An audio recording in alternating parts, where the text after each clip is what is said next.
Hello, അസ്സലാമു അലൈക്കും. തട്ടുകടയിൽ തട്ട് ദോശയോടൊപ്പം കിട്ടുന്ന ഓറഞ്ച് കളറിലുള്ള ചട്നി വളരെ എളുപ്പത്തിൽ നമുക്ക് വീട്ടിലെങ്ങനെ തയ്യാറാക്കാമെന്ന് നോക്കാം. അതിനായി അടികട്ടിയുള്ള ഒരു പാത്രം അടുപ്പിൽ വെച്ച് ചൂടാകുമ്പോൾ അതിലേക്ക് 1.5 സ്പൂൺ കാശ്മീരി മുളക് പൊടി ചേർത്ത് വറുക്കുക.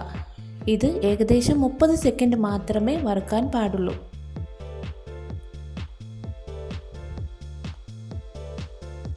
ഒരു മിക്സിയുടെ ജാറിൽ 1 കപ്പ് തേങ്ങ ചിരകിയതെടുക്കുക. അതിലേക്ക് ഒരു ചെറിയ കഷ്ണം ഇഞ്ചി, ആവശ്യമെങ്കിൽ മാത്രം അതേ വലിപ്പത്തിൽ പുളി, ആവശ്യത്തിന് ഉപ്പ്, നേരത്തെ വറുത്ത് വെച്ചിരിക്കുന്ന മുളക് പൊടി,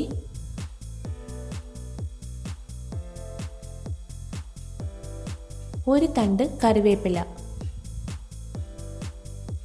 തിളപ്പിച്ചാറിയ വെള്ളം മാത്രം ചേർത്ത് അരച്ചെടുക്കുക. ഇതേ സമയം ഒരു പാൻ അടുപ്പിൽ വെച്ച് ചൂടാകുമ്പോൾ അതിലേക്ക് 2 ടേബിൾ സ്പൂൺ വെളിച്ചെണ്ണ ഒഴിക്കുക. ഇതിലേക്ക് 1/2 ടീസ്പൂൺ കടുക് പൊട്ടിക്കുക.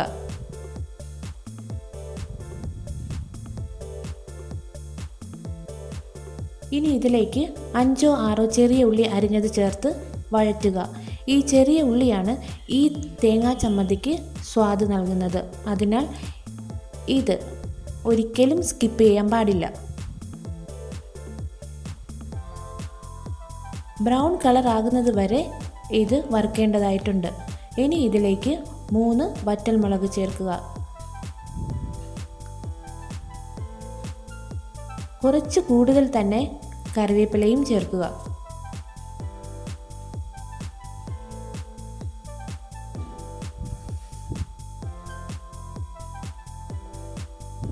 നേരത്തെ അരച്ച് മാറ്റി വെച്ച കൂട്ട് ഒരു പാത്രത്തിലേക്ക് മാറ്റി അതിലേക്ക് താളിച്ചതൊഴിക്കുക. വളരെ എളുപ്പത്തിൽ തയ്യാറാക്കാൻ പറ്റിയ തട്ടുകടയിൽ തട്ട് ദോശയോടൊപ്പം കിട്ടുന്ന ഓറഞ്ച് കളറിലുള്ള ചട്നി റെഡി ആയിട്ടുണ്ട്. വീഡിയോ ഇഷ്ടമായെങ്കിൽ സപ്പോർട്ട് ചെയ്യണേ. അതുപോലെ തന്നെ ഈ റെസിപ്പി എല്ലാവരും ഒന്ന് ട്രൈ ചെയ്തേക്കണേ.